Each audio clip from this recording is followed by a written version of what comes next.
Mahmud Ismaun, 53 tahun, warga Palu Selatan, Sulawesi Tengah, menjadi korban penembakan KKB di Nduga, Papua, kini telah dimakamkan. Istri Bupati Nduga, Ance Marjun Mumin, langsung hadir dalam pemakaman tersebut. Tampak ia berdoa sambil sesekali mengusap air matanya menggunakan tangan. Untuk informasi terkait prosesi pemakaman ini, kami sudah terhubung dengan rekan Ketut Suta, reporter Tribun Palu. Silakan dengan informasi Anda. Ya baik Dea, terima kasih dan juga Tribuners. Jadi benar sekali Mahmud Ismaun, 53 tahun, dikebumikan kemarin Senin 18 Juli 2022 siang. Jenazah merupakan salah satu korban penembakan KKB Papua yang terjadi di Kampung Nogalait, Kabupaten Nduga, Papua pada hari Sabtu 16 Juli 2022 yang lalu.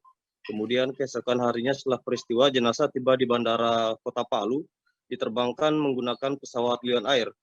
Dari pantauan kami di rumah duka yang beralamat di Jalan Tanjung Angin, Kelurahan Tatura Utara, Kecamatan Palu Selatan, selain keluarga dan kerabat, warga sekitar juga berada di rumah duka untuk melayat dan ataupun memberikan ucapan bela sungkawa. Lalu pada siang harinya jenazah dibawa ke Masjid Jami Darussalam tidak jauh dari rumah duka untuk disalatkan. Nampak juga ratusan warga turut melakukan iring-iringan untuk mengantarkan jenazah ke peristirahatan terakhirnya. Nampak juga kesedihan dan suasana haru dari keluarga maupun seperti anak dan istri korban saat prosesi pemakaman. Selain itu juga istri dari Bupati Nduga, Papua, Ance Marjun Mumin, hadir dalam prosesi pemakaman jenazah tersebut, di mana diketahui korban merupakan sopir ataupun sopir Bupati dan juga keluarga di Nduga. Istri Bupati turut menyaksikan prosesi pemakaman jenazah itu saat dimakamkan dengan mengenakan istri Bupati saat itu mengenakan pakaian hitam sambil menenteng tas warna biru dan mengenakan masker.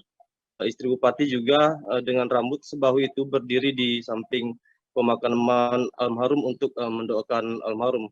Turut menemani juga seorang wanita dengan berpakaian abu-abu batik dan mengenakan jaket putih. Nampak istri Bupati mendoakan almarhum sambil sesekali mengusapkan air mata menggunakan tangannya. Informasi yang berhasil kami himpun juga, pada kesempatan itu Bupati Nduga memberikan santunan 400 juta melalui sang istri kepada keluarga Kobran pada kesempatan itu, Dea.